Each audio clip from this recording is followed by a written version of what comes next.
তিনি সূক্ষ্মদর্শী, সব জানতা। পৃথিবীর কোন চোখ ওনারা দেখতে পায় না, কিন্তু তার চোখ সবাইরে দেখে। চিল্লায় বলেন তো তিনি কে? সব তিনি দেখতে পান, সব তিনি শুনতে পান। সাত আকাশের উপর সিদরাতুল মুনতাহা, তার উপরে আল্লাহর আরশ, তার উপরে আল্লাহর কুরসি, সেখানে আল্লাহ তাআলা সমাসীন। এই আরশের উপর থেকে আল্লাহ তাআলা জমিনের অতল গহ্বরে, কোন জঙ্গলে, কোন গুহার ভিতরে কোন পিপিলিকাও যদি হেঁটে যায়, আল্লাহ বলে এত উপর থেকে ওই পিঁপড়ার হেঁটে চলার পায়ের আওয়াজটাও আমি আল্লাহ শুনতে পাই। এজন্য কেউ যেটা শোনে না, শোনে কে? কেউ যেটা দেখে না, দেখে কে? কেউ যেটা পারে না, পারে কে? আওয়াজ করে বলেন, আল্লাহ কি আমাদের কাছে না দূরে? আমার বাবা মা আমার যত কাছে, তার চাইতো আমার বেশি কাছের কে? আমার স্ত্রী আমার যত কাছের, তার চাইতো আমার বেশি কাছের কে? আমি আমার যত কাছের, তার চাইতো আমার বেশি কাছের কে? আল্লাহ তাআলা তিনি যে আমাদের কাছের, এটা বোঝানোর জন্য তিনি কোরআনে দুটি শব্দ ব্যবহার করেছেন। আওয়াজ করে বলতে হবে, কটি? দুটি। এক জায়গায় ব্যবহার করেছেন করিব, আরেক জায়গায় ব্যবহার করেছেন আকরাব। রব্বুল আলামিন বলেন, وَإِذَا سَأَلَكَ عِبَادِي عَنِّي فَإِنِّي قَرِيبٌ أُجِيبُ دَعْوَةَ الدَّاعِ إِذَا دَعَانِ فَلْيَسْتَجِيبُوا لِي وَلْيُؤْمِنُوا بِي لَعَلَّهُمْ يَرْشُدُونَ। রব্বুল আলামিন বলেন, নবী হে, আমার বান্দারা যখন তোমাকে জিজ্ঞেস করে আমি কোথায়, তুমি বলে দাও ইন্নী করিব, আমি কাছে। আল্লাহু আকবার। তিনি কাছে। আল্লাহর হাবিব সাল্লাল্লাহু আলাইহি ওয়াসাল্লামকে আল্লাহ কমান্ড দিলেন, আপনি বলে দেন, যখনই উম্মতেরা জিজ্ঞেস করবে আল্লাহ কোথায়, আমি কোথায়, আপনি বলে দেন ফাইন্নী করিব, আমি কাছে। আরেক জায়গায় আল্লাহ ব্যবহার করলেন আকরাব, কাছে না। করিব মানে কাছে, আর আকরাব মানে সবচাইতে কাছে। The closest one, the most closest one, সবচাইতে কাছে। ওয়া নাহনু আকরাবু ইলাইহি মিন হাবলিল ওয়ারিদ। তোমার পেছনে যে স্পাইনাল কর্ড, শির দ্বারা, ব্যাকবোন, মেরুদণ্ড, যেটা আমাদের দেহের একেবারে মাঝখানে, আল্লাহ বলে আমি ওইটারও কাছে। কোন কোন মুফাসসিরিন ইকরাম বলেন, আমাদের যে খাদ্যনালী আর শ্বাসনালী, এটা আমার ঘাড়ের যত কাছে, আমার আল্লাহ আমার তার চাইতেও বেশি কাছে। তার মানে এই আয়াত দ্বয় থেকে আমরা বুঝতে পারলাম আল্লাহ দূরে নন, তিনি আমাদের কাছে। তিনি আমাদের কাছে, ডাকলেই তিনি সাড়া দেন। সুবহানাল্লাহ পড়েন। ভায়া হয়ে তার কাছে যাওয়া লাগে না, মিডিয়া হয়ে যাওয়া লাগে না। আমার সাথে দেখা করতে হইলে কত ভায়া হয়ে আসা লাগে, পাওয়া যাচ্ছে না। কিন্তু আল্লাহরে পাইতে হইলে অ্যাপয়েন্টমেন্ট লাগে। আওয়াজ করে বলতে হবে মুসলমান, আল্লাহরে কাছে পেতে সিরিয়াল লাগে। আল্লাহ বলে ডাক দিলেই আমার আল্লাহ আমার ডাকে সাড়া দেয়। চিল্লায় বলেন ঠিক কি না? এজন্য বুখারীর বর্ণনায় বিশ্বনবী বললেন, ফাইন যাকারানি ফি নাফসি যাকারতুহু ফি নাফসি। আমার বান্দা যদি আমারে একা একা ডাকে, মুহূর্তের মধ্যে আমি আমার বান্দারেও একা একা ডাকতে শুরু করে দে। ফাইন যাকারানি ফি নাফসি যাকারতুহু ফি নাফসি। আমার কোন বান্দা যদি আমারে একা একা স্মরণ করে, আমি আমার বান্দারে একা একা স্মরণ করি। ওয়া ইন যাকারানি ফি মালাইন যাকারতুহু ফি মালাইন খায়রিম মিনহু। আর আমার বান্দা যদি আমাকে একা একা স্মরণ না করে বিশাল মহাসমাবেশে স্মরণ করে, তাহলে আমি আল্লাহ তাআলা আমার আরশে ফেরেশতাদেরকে নিয়ে এর চেয়ে বড় মহাসমাবেশ করে আমার বান্দারে স্মরণ করি। ওয়া ইন তাকাররাবা ইলাইয়া বিশিবরিন তাকাররাবতু ইলাইহি যিরাআন। আমার বান্দা যদি আমার দিকে এক বিঘত আসতে চায়, আমি আমার বান্দার দিকে এক হাত এগিয়ে যাই। আপনি এক হাত আল্লাহর কাছে যেতে চাইলে আল্লাহ এক হাত এগিয়ে যায়। ওয়া ইন তাকাররাবা ইলাইয়া যিরাআন তাকাররাবতু ইলাইহি বাআন। আমার কোন বান্দা যদি আমার দিকে এক হাত এগিয়ে আসে, আমি আমার বান্দার দিকে দুই হাত এগিয়ে যাই। ওয়া ইন আতানি ইয়ামশি আতাইতুহু হারওয়ালা। আমার বান্দা যদি আমার দিকে হেঁটে হেঁটে আসতে চায়, আমি আমার বান্দার কাছে যাওয়ার জন্য দৌড়ে দৌড়ে ছুটে যাই। এজন্য আওয়াজ করে বলতে হবে, আল্লাহ কাছে না দূরে? আরো জোরে, কাছে না দূরে? দ্য মোস্ট ক্লোজেস্ট ওয়ান, সবচাইতে কাছে। চাইলেই আমরা আল্লাহর কাছে যেতে পারি। আমরা আজকে জেনে যেতে চাই কি কাজ করলে আল্লাহর নৈকট্য পাওয়া যায়, কি কাজ করলে আল্লাহর কাছে যাওয়া যায়। দুইটা সোর্স থেকে জানবো। কয়টা সোর্স? এক হচ্ছে কোরআন, আরেক হচ্ছে সুন্নাহ। আওয়াজ করে জবাব দেন। এক হচ্ছে, আরেক হচ্ছে।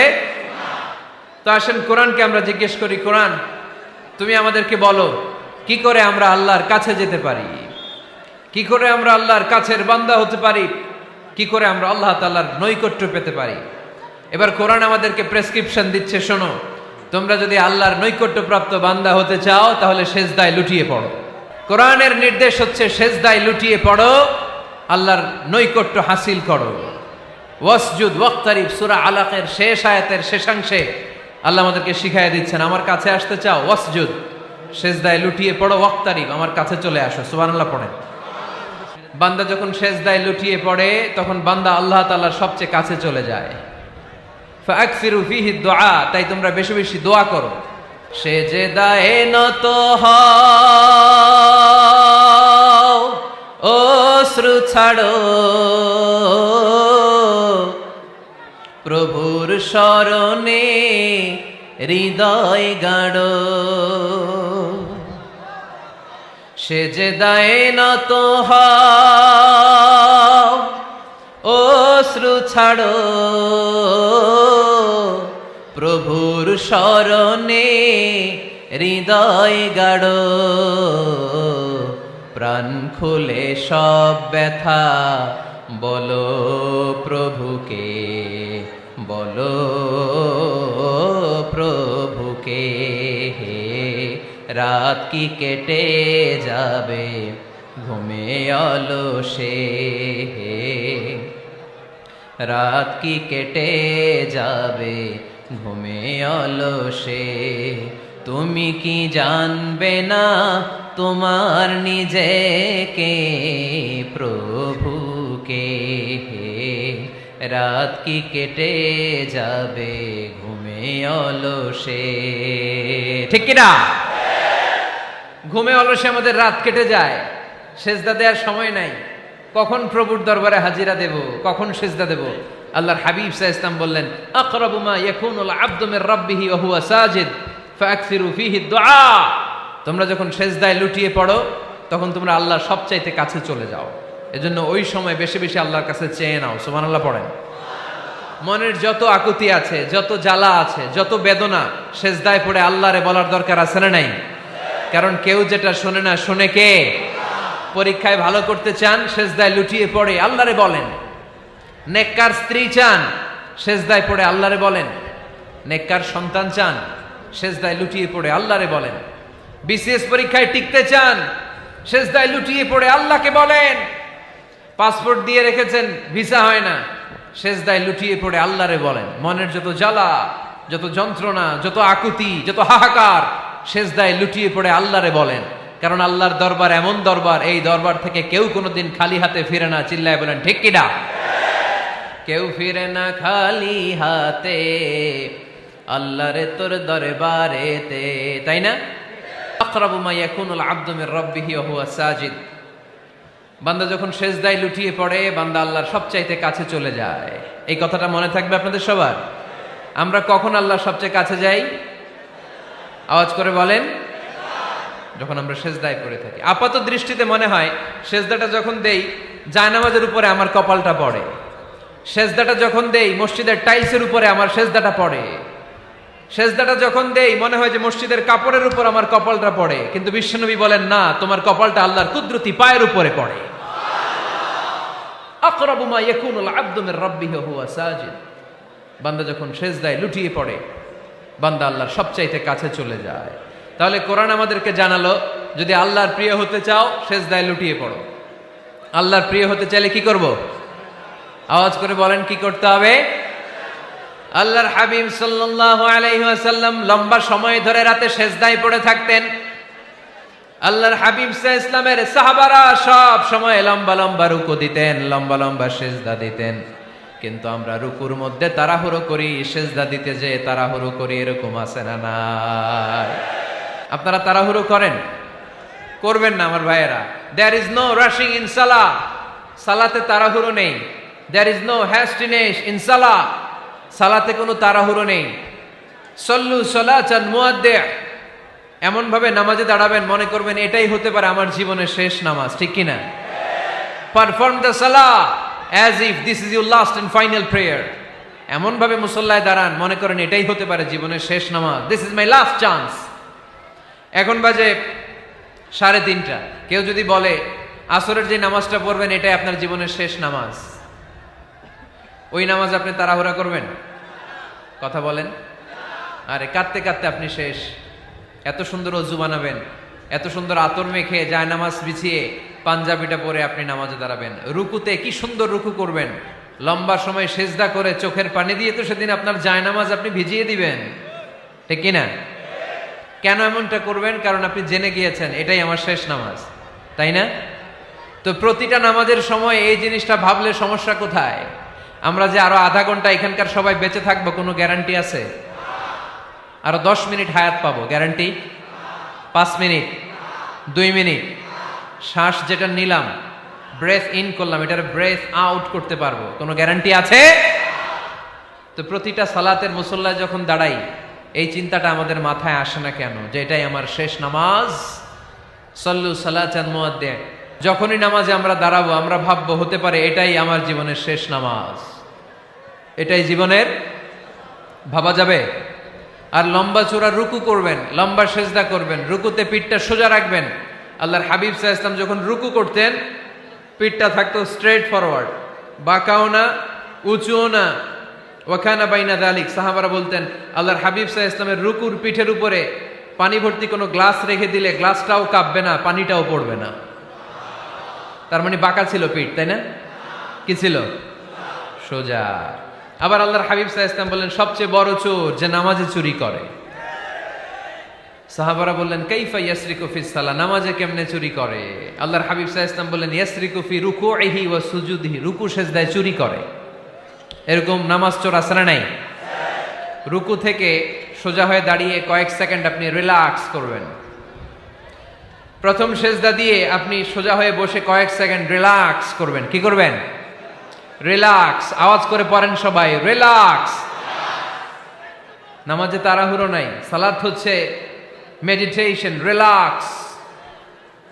এক সেজদা দিয়ে বসে আপনি রিল্যাক্স করবেন ধীরস্থির ভাবে, এরপরে দ্বিতীয় সেজদায় যাবেন। অনেকে সেজদা প্রথমটা দিয়ে কোন রকম মাথাটা তুইলেই আবার সেজদায় দৌড় মারে, আছে না নাই? রুকু থেকে স্ট্রেট ফরওয়ার্ড দাঁড়ানোর কথা, দাঁড়িয়ে 1-2 সেকেন্ড রিল্যাক্স করার কথা, ওইটা না করে রুকু থেকে কোন রকম মাথা তুলেই আবার সেজদায় দৌড় মারে, এরকম ডাকাত আছে না নাই? এরাই সালাত চোর। আমরা যেন নামাজ চোরের খাতায় নিজেদের নাম না চলি, আমরা যেন বেশি বেশি আল্লাহর সেজদা দেই। আল্লাহর হাবিব সাল্লাল্লাহু আলাইহি ওয়াসাল্লাম সব সময় লম্বা লম্বা সেজদায় পড়ে থাকতেন। আল্লাহর নবীর সাহাবারা সব সময় লম্বা লম্বা সেজদায় পড়ে থাকতেন। আল্লাহ বলেন তারাহুম রুকআন সুজদা। আপনি দেখবেন আল্লাহর নবীর সাহাবারা আবু বকর, ওমর, উসমান, আলী রাদিয়াল্লাহু তাআলা আনহুম আজমাইন, তাদের স্বভাব ছিল বিপদে পড়লেই লম্বা লম্বা সেজদায় পড়ে যেতেন। এক সাহাবী এসে বললেন ইয়া রাসূলুল্লাহ আল্লিমনি আমালান ইযা আমিলতুহু ইউদখিলুনিল জান্নাহ, আপনি আমার এমন একটা আমল শিখায় দেন যে আমল করলে আল্লাহ আমারে জান্নাতে ঢুকায় দিবে। আল্লাহর হাবিব সাল্লাল্লাহু আলাইহি ওয়াসাল্লাম বললেন আলাইকা বিকাসরাতিস সুজুদ, তোমার উচিত বেশি বেশি আল্লাহর জন্য সেজদায় লুটিয়ে পড়া। বেশি বেশি সেজদায় লুটিয়ে পড়লে ওই সেজদাকারীর জন্য জান্নাতকে ওয়াজিব করে দেয় কে? কিয়ামতের ময়দানে আল্লাহ বলবেন ও আমার বান্দারা আমারে সেজদা দিয়ে দেখা, কারা কারা দুনিয়াতে সেজদা দিয়েছিলি, আজকে এই কিয়ামতের ময়দানে আমারে সেজদা দিয়ে দেখা। আমরা যারা দুনিয়ার বুকে সেজদা দিয়েছি আমরা আল্লাহু আকবার বলে সেজদায় লুটিয়ে পড়ব, আলহামদুলিল্লাহ পড়েন।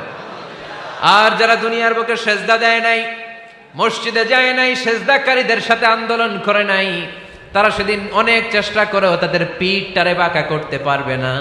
তাদের পিঠটারে সেই দিন লোহার মতো শক্ত করে দিবে কে?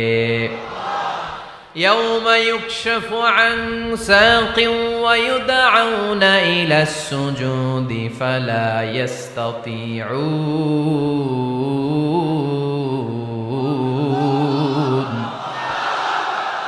সেদিন আল্লাহ তাআলা উনার পায়ের গোছা উন্মুক্ত করবেন, পায়ের গোছা দেখাবেন আর বলবেন সেজদা দাও, সেজদা দাও। কারা দুনিয়াতে সেজদা দিয়েছো এখনই টের পাওয়া যাবে। আমরা আল্লাহু আকবার বলে সেজদায় লুটিয়ে পড়ব। কিন্তু যারা দুনিয়ায় সেজদা দেয় নাই এরা অনেক চেষ্টা করো পিঠটারে বাঁকাই করতে পারবে না, সেজদা তো দূরের কথা, এদের পিঠটারে লোহার রডের মতো শক্ত করে দিবে কে? এই দুনিয়াতে আমরা খালি চোখে যা দেখি সব কিছু সেজদা করে কারে? সূরার রহমানে আল্লাহ বললেন ওয়ান নাজমু ওয়াশ-শাজারু ইয়াসজুদান, আকাশের তারকারাজি আর জমিনের বৃক্ষরাজি সব কিছু সেজদা দেয় একজন রে, তিনি কে? আকাশের তারাগুলো সেজদা দেয় কারে? এই গাছপালাগুলো সেজদা দেয় কারে? দেখছেন কোনোদিন? দেখেন নাই? ওই চোখ আমাদের নাই, তাই আমরা দেখি না। এই পৃথিবীর সব কিছু জিকির করে আল্লাহ, কিন্তু ওই কান আমাদের নাই, এজন্য আমাদের কান দিয়ে আমরা শুনি না। রব্বুল আলামিন বলেন ওয়া ইম মিন শাইইন ইল্লা ইউসাব্বিহু বিহামদিহি ওয়ালাকিন লা তাফকাহুনা তাসবিহাহুম। নবমণ্ডল ভূমণ্ডল যেখানেই যেটা থাকে না সব কিছু জিকির করে কার? এই যে আকাশের পাখিগুলো উড়ে বেড়ায়, পাখিগুলো জিকির করে কার? নদী নালা জিকির করে কার? সাগর মহাসাগর জিকির করে কার? পাখিরা যায় উড়ে যায় আকাশের ওই নীলিমায়, নদীরা যায় ছুটে যায় সাগরের ওই মোহনায়। পাখ পাখালি আর সাগর নদী, পাখ পাখালি আর সাগর নদী কার গুণগান গায়? আল্লাহু আল্লাহ আল্লাহু আল্লাহ আল্লাহর গুণগান গায়। সবাই পড়েন আল্লাহু আল্লাহ আল্লাহু আল্লাহ আল্লাহর গুণগান গায়। সুবহানাল্লাহ পড়েন। ওয়া ইম মিন শাইইন ইল্লা ইউসাব্বিহু বিহামদিহি ওয়ালাকিন লা তাফকাহুনা তাসবিহাহুম। পৃথিবীতে যা দেখো খালি চোখে সব কিছু আল্লাহর তাসবিহ পড়ে, সব আল্লাহর জিকির করে, সব আল্লাহর সেজদা দেয়। ওয়ান নাজমু ওয়াশ-শাজারু ইয়াসজুদান, আকাশের তারা দুনিয়ার বৃক্ষরাজি সেজদা দেয় একটা সত্তাকে, তিনি কে? অস্ট্রেলিয়ায় একটা শহর আছে সিডনি, সিডনিতে একটা জঙ্গল আছে, ওই জঙ্গলে একটা গাছ মানুষের মতো করে টু দ্য ডাইরেকশন অফ কিবলা, কেবলামুখী হয়ে এখনো রুকু দিয়ে আছে। সুবহানাল্লাহ পড়তে পারলেন না আওয়াজ করে? অনেক ক্যালেন্ডারে ছবিটা দেখা যায়, পেপার কাটিং আমি দেখেছি। একেবারে মানুষের মতো গাছটা, এটা এমন ভাবে বড় হয়েছে, এটা বড় হয়ে এমন ভাবে বেন্ড করেছে মাথাটা বাঁকা হয়ে টু দ্য ডাইরেকশন অফ কিবলা, কেবলামুখী হয়ে রুকু করে আছে। অনেক গাছ আছে সেজদা করে আছে। গোটা বিশ্বের যা কিছু দেখা যায় সব কিছু সেজদায় লুটিয়ে পড়ে কার জন্যে? সব কিছু জিকির করে কার? ওই কান আমাদের নাই, তাই আমরা শুনি না। ওই চোখ আমাদের নাই, তাই আমরা দেখি না। কিন্তু মহাবিশ্বের সব কিছু সেজদা করে কারে? এজন্য আমরাও সেজদা করতে চাই একজনকে। চিল্লায় বলেন তিনি কে? আমরা মসজিদে একটা সেজদা দেব, আবার মাজারে যে আরেকটা দেব। হ্যাঁ, সমস্যা কি? সব জায়গায় দিলাম, মসজিদেও কিছু দিলাম, মাজারেও কিছু দিলাম। কুমিল্লার ভাইয়েরা আওয়াজ করে উত্তর দাও, মুসলমান সেজদায় কোনো ভাগাভাগি চলে? আল্লাহর রাজত্বে কোনো ভাগাভাগি আছে? সেজদা চলবে একজনের জন্য, তিনি কে? কোনো ভণ্ডামির সাথে ইসলামের কোনো সম্পর্ক, ভণ্ডামির সাথে কোরআনের কোনো সম্পর্ক। ভণ্ডদের ভালো হওয়ার সুযোগ এখনো আছে না নাই? আজকের এই লাখো জনতার মাহফিল থেকে আমরা তাদেরকে উদাত্ত আহ্বান জানাই, ভণ্ডামি ছেড়ে দেন, ভালো হয়ে যান। ভালো হইতে পয়সা লাগে না। দোদেল বান্দা কালমা চোর, না পায় শ্মশান না পায় ঘোর, দিন থাকিতে আয়রে পথে ছাইড়া দে ভণ্ডামি, ভণ্ডামি ভণ্ডামি ভণ্ডামি, ছাইড়া দে ভণ্ডামি। ঠিক কিনা? নামাজ কালাম পড়ে না, ইবলিশ শয়তানের নানা। এরকম আছে? নামাজ টামাজ নাই, লাল শালু গায়ে দেয়া, গোসল করে না, মাথার চুল দাড়িতে জট পাকানো, বছরে গোসল করে একবার, বছরের একবার ওই গোসলের পানি মুরিদরা খাইয়া সব শেষ। এরকম আছে না নাই? এই অপরিচ্ছন্নতার সাথে, এই নোংরামির সাথে, এই মেন্টালি ডিসঅর্ডারের সাথে পরিচ্ছন্ন ইসলামের কোনো সম্পর্ক আছে? নামাজ কালাম পড়ে না, ইবলিস শয়তানের নানা, ধর্মের একখান খুঁটি ধইরা কয়দিন করবা হয়রানি, ভণ্ডামি ভণ্ডামি ভণ্ডামি, ছাইড়া দে ভণ্ডামি। ঠিক কিনা? দোদেল বান্দা কালমা চোর, না পায় শ্মশান না পায় ঘোর, দিন থাকিতে আইরে পথে ছাইড়া দে ভণ্ডামি ভণ্ডামি ভণ্ডামি ভণ্ডামি, ছাইড়া দে ভণ্ডামি। আওয়াজ তুলে বলেন ঠিক কিনা? কোন ভণ্ডামির সাথে আমাদের সম্পর্ক আছে? এই কপালটারে সৃষ্টি করেছে কে? আমার দেহটারে তৈরি করেছে কে? আমার এই কপাল দিয়ে সেজদা পাওয়ার উপযুক্ত একটাই সত্তা, চিল্লায় বলো মুসলমান, তিনি কে? মনে থাকবে? আল্লাহ ছাড়া অন্য জায়গায় সেজদা দিবেন? মাজারে সেজদা দিবেন? বাজারে সেজদা দিবেন? সেজদা দিবেন কারে? সেজদা দিলেই লাভ, সেজদা দিলেই। তাহলে কোরআন আমাদেরকে শেখালো ওয়াসজুদ ওয়াক্তারিব, prostrate and be closer to me. তোমরা না আল্লাহর কাছে যেতে চাও? তোমরা না আল্লাহর নৈকট্য প্রাপ্ত বান্দা হতে চাও? তোমরা না আল্লাহর কাছের মাহবুব পেয়ারা বান্দা হতে চাও? তাহলে সেজদায় লুটিয়ে পড়ো, সেজদায় লুটিয়ে পড়ো, আল্লাহ তাআলা তোমাদেরকে কাছে টেনে নেবে। আওয়াজ তুলে বলেন ঠিক কিনা? মুসা আলাইহিস সালাম ফেরাউনের সামনে যেয়ে দাঁড়ালেন। ফেরাউনের জাদুকররা বিশাল বড় বড় বাঘ বানালো, সিংহ বানালো, সাপ বানালো। মুসা আলাইহিস সালাম দেখে ভড়কে গেলেন, ভয় পেয়ে গেলেন। আল্লাহ বললেন, মুসা ভয় নাই, তোমার লাঠিটা খালি ফেলো। কি ফেলো? মুসা আলাইহিস সালামকে একটা লাঠি দিছে কে? লাঠি ফেলার সাথে সাথে মুহূর্তের মধ্যে হাইয়াতান তাসআ, বিশাল এক অজগর সাপ। এই বিশাল অজগর সাপ ফেরাউনের জাদুকরদের বানানো সব ভাগ, ভাল্লুক, সিংহ আর সাপগুলো রেখে বিশাল ফানা ধরে আছে। আর সাপ বলতে শুরু করেছে, আর কি আছে নিয়ে আয়। সুবহানাল্লাহ কইতে পারলেন না? এই দৃশ্য দেখার সাথে সাথে ফেরাউনের রাজপ্রাসাদের সামনে যতগুলো জাদুকর ছিল, কোরআন বলে ফাউলকিয়াস সাহারাতু সাজিদিন। এই দৃশ্য দেখা মাত্রই ফেরাউনের নিয়ে আসা বড় বড় জাদুকরগুলো মুসা আলাইহিস সালামের সামনে দাঁড়িয়ে আল্লাহর জন্য সেজদায় লুটিয়ে পড়েছে। ফাউলকিয়াস সাহারাতু সাজিদিন, সেজদায় লুটিয়ে পড়ে ঘোষণা দিল, আমি ফেরাউনরে মানি না, আমি কোন নাস্তিককে মানি না, আমি মুসার রব, হারুনের রব, বনি ইসরাইলের রব, আল্লাহর জন্য সেজদায় লুটিয়ে পড়লাম। চিল্লায় পড়েন আল্লাহু আকবার। মুহূর্তেই এক সেজদার কারণে তাদের নসিবে হেদায়েত দিয়ে দিয়েছে কে? পৃথিবীর কেউ কাউরে হেদায়েত দিতে পারে? অনেক বাবা ছিল নবী, ছেলের কপালে হেদায়েত নাই, আছে না নাই? অনেক ছেলে ছিল নবী, বাবার কপালে হেদায়েত নাই, আছে না নাই? হেদায়েত দেওয়ার মালিক একজন, চিল্লায় বলেন তিনি কে? একটা সিজদা, একটা সিজদা, একটা সিজদার আদেশকে অমান্য করার কারণে ইবলিস জাহান্নামীদের সর্দার। চিল্লায় বলেন ঠিক কিনা? ওয়া ইয কুলনা লিল মালাইকাতি ইসজুদু লিআদম ফাসাজাদু ইল্লা ইবলিস আবা ওয়াস্তাকবারা ওয়া কানা মিনাল কাফিরিন। আল্লাহ বললেন, ও ফেরেশতা কুল সবাই আমার আদেশ মোতাবেক আদমকে সেজদা করো। সবাই সেজদা করলো, একজন ছাড়া, সে কে? আরো জোরে বলেন। অস্বীকার করলো, ওয়াস্তাকবার, অহংকার দেখালো, ওয়া কানা মিনাল কাফিরিন, কাফেরদের অন্তর্ভুক্ত হলো, জাহান্নামীদের সর্দার হলো। কয়টা সেজদার আদেশ? আওয়াজ করে বলেন, কয়টা সেজদার আদেশ অমান্য করছে? সেজদা কয়টা দেয় নাই? আপনি দেন নাই কয়টা? হ্যাঁ, আমরা দেই নাই কয়টা? এক সেজদা না দিয়া জাহান্নামীদের লিডার। আমরা সেজদা মিস করছি কয়টা? কয়টা? মুসলমান সেজদায় লুটিয়ে পড়তে হবে একজনের খুশির জন্য, তিনি কে? তাহলে কোরআনকে যে প্রশ্ন করেছি, কোরআন সব উত্তর দিয়ে ফেললো। কোরআন আমাদেরকে জানিয়ে দিল, তোমরা সবাই আল্লাহর নৈকট্যপ্রাপ্ত বান্দা হতে চাও, আল্লাহর কাছের বান্দা হতে চাও, তাহলে ওয়াসজুদ কি করো? সবাই বলে নাই, আওয়াজ করে বলো মুসলমান, ওয়াসজুদ মানে কি? সেজদা করো। সেজদা করলেই আল্লাহর কাছে যাওয়া যায়।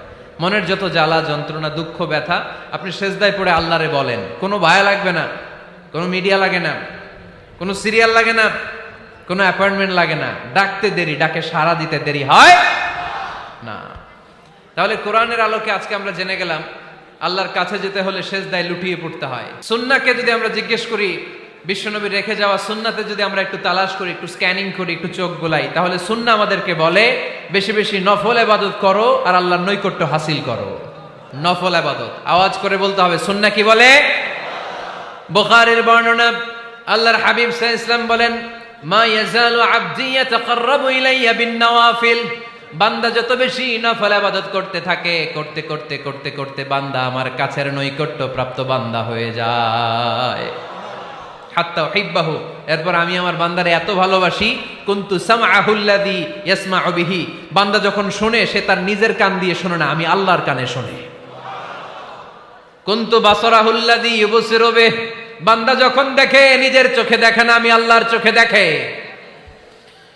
ওয়ায়াদাহুল্লাতী ইয়াবতিশু বিহা, বান্দা যখন কিছু ধরে বান্দার হাতে ধরে না, আমি আল্লাহর হাতে ধরে।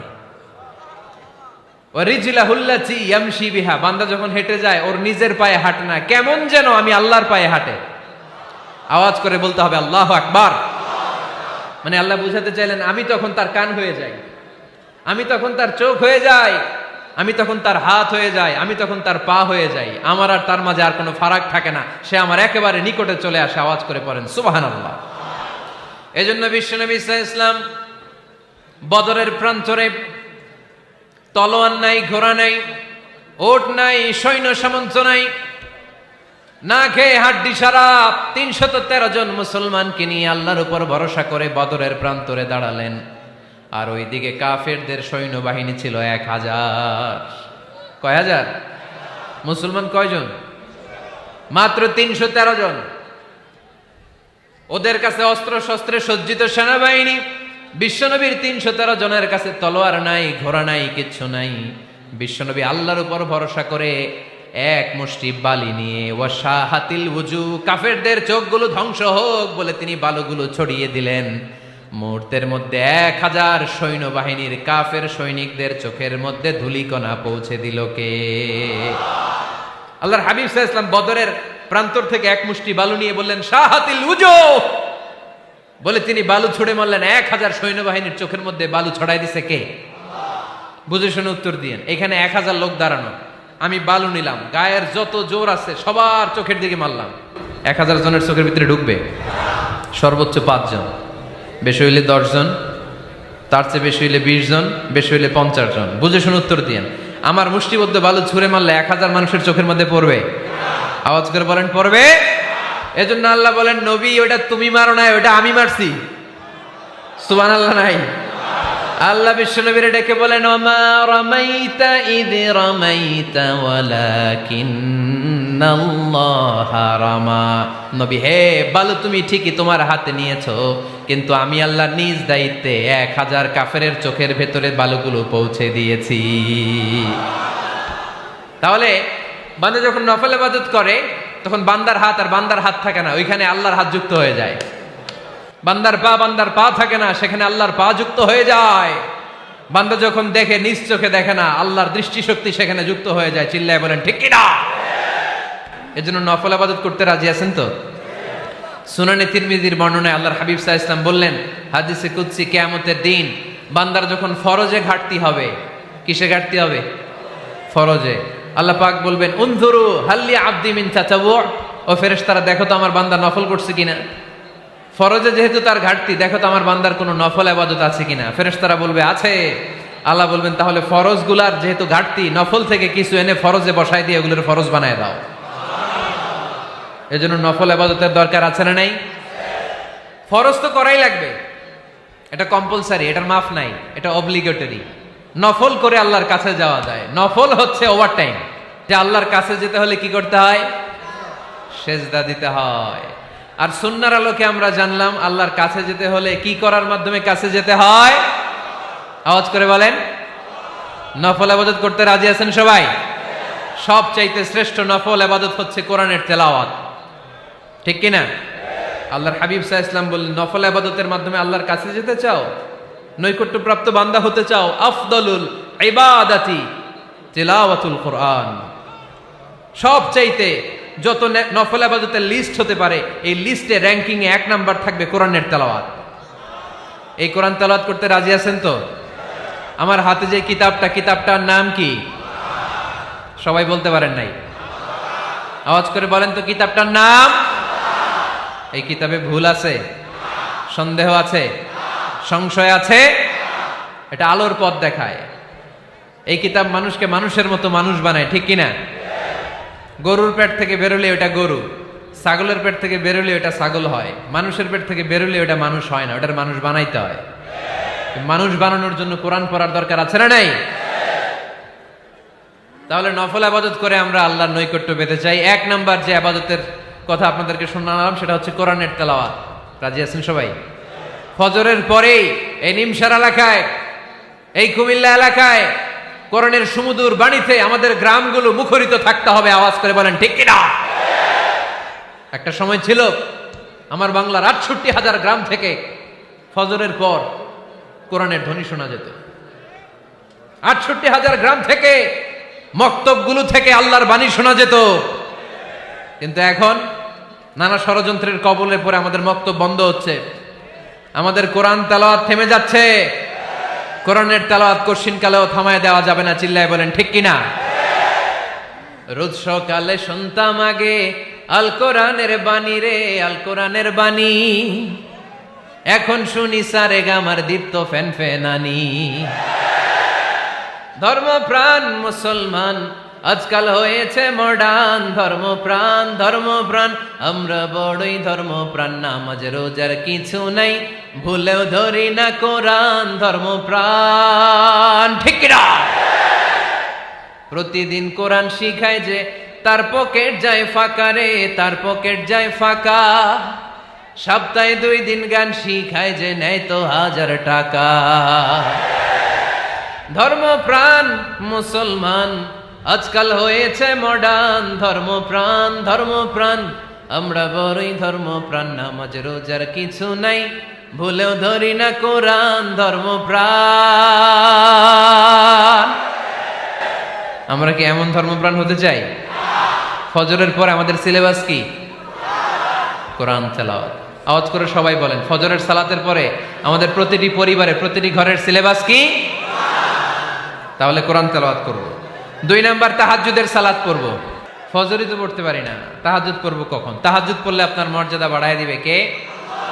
রব্বুল আলামিন বলেন, ওয়া মিনাল লাইলি ফাতাহাজ্জাদ বিহি নাফিলাতান লাকা আসা আন ইয়াবআসাকা রাব্বুকা মাকামাম মাহমুদা। তাহাজ্জুদের নামাজ যারা পড়বে তাদের মর্যাদা বাড়িয়ে দেয় কে? কারণ ওই মুহূর্তে আল্লাহ প্রথম আকাশে নেমে আসেন আর ডাকে, আলা মিন মুস্তাগফিরিন আগফিরালা। কার ক্ষমা দরকার? ক্ষমা চা, ক্ষমা করে দেব। আলা মিন মুস্তাকসিন আকসুলা। কার খাবারের দরকার? পোশাকের দরকার? চাও, দিয়ে দেব। চাও, কার কি লাগবে? চাও, আমি দিয়ে দেব। রমজানে তাহাজ্জুদ পড়ার একটা সুবর্ণ সুযোগ, কারণ সাহারি খাওয়ার জন্য তো ওঠাই লাগে। একটু তাহাজ্জুদের অভ্যাস করব আমরা। রাজি আছি তো সবাই? 3 নম্বর নফল ইবাদত হচ্ছে দোয়া। সবাই সবার জন্য দোয়া করব। অনেকে কয়, হুজুর আমার দোয়া আমি করবো, ওরটা ওই করবো, এর লাগে আমি করুম কেন? আছে না নাই? না, এটা ভুল। নিজের জন্য করবেন, অন্যের জন্য করবেন। মা মিন আবদিন মুসলিম ইয়াদউ লিআখিহিল মুসলিম ইল্লা ক্বালা লাহুল মালাকু ওয়া লাকা বিমিসলিন। কোন বান্দা যখন তার ভাইয়ের জন্য দোয়া করে, ফেরেশতারা বলে, আল্লাহ এই দোয়াটা যে দোয়া করছে আগে তার জন্য কবুল করে নাও। আপনি দোয়া করলেন, আল্লাহ আমার ভাই অসুস্থ, তারে সুস্থ করে দাও। ফেরেশতারা বলে, আল্লাহ যিনি দোয়া করতেছে তার যদি কোনো অসুস্থতা থাকে আগে তারে সুস্থ করে দাও। এটার মধ্যে চোখের পানি জুড়ে দিবেন, আবেগ জুড়ে দিবেন, মুহূর্তেই আরশের মধ্যে যে নক করবে। চোখের পানির দাম আল্লাহর কাছে খুব বেশি। 2 ফোঁটা পানি, 2 ফোঁটা পানি আল্লাহর কাছে প্রিয়। আওয়াজ করে বলেন, কয় ফোঁটা? 2 ফোঁটা। এক হচ্ছে জিহাদের ময়দানে রক্তের ফোঁটা, আরেক হচ্ছে অনুতপ্ত বান্দার চোখের পানির ফোঁটা। অনুতপ্ত বান্দা যখন অনুতপ্ত হয়ে কাঁদে, তার চোখের পানি চোখ বেয়ে নাকের ডগাবে মাটিতে পড়ার আগেই ওই বান্দার সব গুনাহ আল্লাহ মাফ করে দেয়। তাহলে প্রথমে কোরআন তেলাওয়াত, তারপর তাহাজ্জুদের নামাজ, তারপরে দোয়া। 4 নম্বরে জিকির। জিকির নফল ইবাদত, ঠিক কিনা? জিকির করতে করতে স্টেজের উপরে উঠে যাবেন আপনারা সবাই। ফাযকুরুল্লাহ কামা আল্লামাকুম। জিকির ওইভাবে করো যেভাবে আল্লাহ শিখিয়েছেন। আল্লাহ কিভাবে শিখিয়েছেন? ওয়াযকুরু রাব্বাকুম ফি নাফসিক। দেখেন, জিকির করার পদ্ধতি কোরআন থেকে শুনেন। মনে মনে করো, তাদাররুআন সবিনয়ে করো, খিফাতান ভীত বিহবল চিত্তে করো, দুনাল জাহরি মিনাল কওল অনুচ্চ স্বরে, বেশি আওয়াজ করে লাফালাফি করো না। এটা হচ্ছে জিকির করার পদ্ধতি। জিকির করার পদ্ধতি আল্লাহর হাবিব শিখালেন, আহাব্বুল কালামি ইলাল্লাহি আরবাআ, আল্লাহর কাছে সবচেয়ে প্রিয় কথা কয়টি? 1 নাম্বার সুবহানাল্লাহ, 2 নাম্বার আলহামদুলিল্লাহ, 3 নাম্বার লা ইলাহা ইল্লাল্লাহ, 4 নাম্বার আল্লাহু আকবার। এর চেয়ে শ্রেষ্ঠ জিকির আর হতে পারে? আবার আল্লাহর হাবিব সাল্লাল্লাহু আলাইহি ওয়াসাল্লাম বললেন, মান ক্বালা লা ইলাহা ইল্লাল্লাহ দাখালাল জান্নাহ, একবার লা ইলাহা বলে যে মরতে পারবে তার জন্য জান্নাত ওয়াজিব করে দিবে কে? আল্লাহ। এই জিকিরগুলো করবেন হাতের গিড়ায়, আঙ্গুলের গিড়া আছে না, ডান হাত তোলেন তো, এরকম গিড়াগুলো দেখান তো আমারে, এইভাবে সুবহানাল্লাহ সুবহানাল্লাহ সুবহানাল্লাহ, এটা সুন্নাত, পারা যাবে? আব্দুল্লাহ ইবনে আমর ইবনে আল-আস বলেন, রাআইতু রাসূলুল্লাহি সাল্লাল্লাহু আলাইহি ওয়াসাল্লাম ইয়াকিদু তাসবিহা বিয়ামিনি, আমি নিজ চোখে আল্লাহ রাসূল সাল্লাল্লাহু আলাইহি ওয়াসাল্লামকে ডান হাতের গিড়াতে এরকম তাসবিহ পড়তে দেখেছি। সুবহানাল্লাহ পড়েন, নীরবে নিঃশব্দে জিকির করবেন। হ্যাঁ, এটা ঠিক। তালিমের জন্য একটু আওয়াজ করে প্রয়োজনে মাঝে মাঝে জিকির করা যায়, যেমন এইভাবে পড়েন, সুবহানাল্লাহ আলহামদুলিল্লাহ লা ইলাহা ইল্লাল্লাহ, সুবহানাল্লাহ লা ইলাহা ইল্লাল্লাহ মুহাম্মাদুর রাসূলুল্লাহ সাল্লাল্লাহু আলাইহি ওয়াসাল্লাম। এই যে আপনাদেরকে এখন আমি তালিম দিলাম, এই তালিমের উদ্দেশ্যে সুন্দরভাবে অল্প আওয়াজে জিকির করা যায়, কিন্তু চিৎকার চেঁচামেচি করে, আমার দিকে তাকান, এদিকে তাকান, চিৎকার চেঁচামেচি করে লাফালাফি করে জিকির করা যাবে? জিকির করতে করতে প্যান্ডেলের বাঁশের মাথায় ওঠা যাবে? যিনি জিকির পরিচালনা করতেছেন ওনার ঘাড়ে ওঠা যাবে? যাবে? আল্লাহর হাবিব সাল্লাল্লাহু আলাইহি ওয়াসাল্লাম জিকির করতেছেন, আবু বকর ওমরে ফারুক বসা, আবু বকর রাদিয়াল্লাহু জিকির করতে করতে আল্লাহ রাসূলের ঘাড়ে। হাদিসে আছে না এগুলা? কথা কয় না। আল্লাহর হাবিব সাল্লাল্লাহু আলাইহি ওয়াসাল্লাম তাসবিহ পড়তেছেন, ওমরে ফারুক জিকির করতে করতে এশকের ঠেলায় আল্লাহর নবীর কান্দে। গোটা বিশ্বের কোন হাদিসের কিতাবে এই পন্থায় জিকির দেখানো যাবে? কোরআনের কথা শুনেন, ফাযকুরুল্লাহা কামা আল্লামাকুম, ওইভাবে আল্লাহর জিকির করো যেমন করে আল্লাহ তোমাদের শিখিয়েছেন। কোন হাদিস দেখাতে পারবেন যে আবু বকর রাদিয়াল্লাহু তাআলা আনহু জিকির করতে করতে, আরব দেশে সৌদিতে ছিল খেজুর গাছ, জিকির করতে করতে খেজুর গাছের আগায়, ওমরে ফারুক খেজুর গাছের আগায়, এগুলো পেলেন কোথায়? কেন এগুলো করেন? আল্লাহর হাবিব সাল্লাল্লাহু আলাইহি ওয়াসাল্লাম না, আল্লাহর হাবিব সাল্লাল্লাহু আলাইহি ওয়াসাল্লাম যেভাবে জিকির শিখিয়েছেন আমরা ওইভাবে করব। বরকত দিবে কে? 5 নাম্বার নফল ইবাদত, দান খয়রাত করব। রাজি আছেন? গোপন দান, গোপন দান আল্লাহর রাগ কমায় দেয়। কোন কারণে আমার রব যদি আমার উপর রেগে থাকে, আমি গোপন দান করলে ওই রাগটা মুহূর্তে ঠান্ডা হয়ে যায়। আল্লাকা সিররুন ইনদাল্লাহ বাইনাকা আনতা ওয়া বাইনাল্লাহ, আল্লাকা সাদাকাতুন তাখফা লা ইয়ালামুহা ইল্লাল্লাহ, আল্লাকা সিররুন ইনদাল্লাহ বাইনাকা আনতা ওয়া বাইনাল্লাহ, আল্লাকা সাদাকাতুন তাখফা লা ইয়ালামুহা ইল্লাল্লাহ। সুবহানাল্লাহ পড়েন। তোমার আর তোমার রবের এমন কোন গোপন বিষয় আছে নাকি যেটা তুমি আর তোমার রব ছাড়া কেউ জানে না? তুমি জীবনে এরকম গোপন দান করছো নাকি যেটা আল্লাহ ছাড়া কেউ দেখেনি? ওই দানটা আল্লাহ পছন্দ করে। সর্বশেষ কথা বলি, শেষ কথা, মানুষকে খাওয়াবেন। মানুষকে কি করবেন? খাওয়ানোর চেয়ে ভালো নফল ইবাদত আছে? কি করবেন? খাইবেন। কি করবেন? খাওয়াতে রাজি আছেন তো? কিয়ামতের দিন আল্লাহ তাআলা বলবে, এই বনি আদম, আমি তোমার কাছে খাবার চাইছিলাম, তুমি আমারে খাবার দাও নাই। বনি আদম বলবে, আল্লাহ আপনি যদি খাবার চাইতেন খাবারের বস্তা নিয়ে যাইতাম। আল্লাহ তাআলা বলবেন, এই যে না খেয়ে থাকা পথ শিশুগুলো, শীতের রাতে শুয়ে থাকা না খেয়ে থাকা শিশুগুলো খাবার চেয়েছিল, তুমি খাবার দাও নাই, ওদেরকে খাওয়ালেই আমি আল্লাহকে খাওয়ানো হয়ে যেত। এজন্য মানুষকে খাওয়াবেন। রাজি আছেন তো?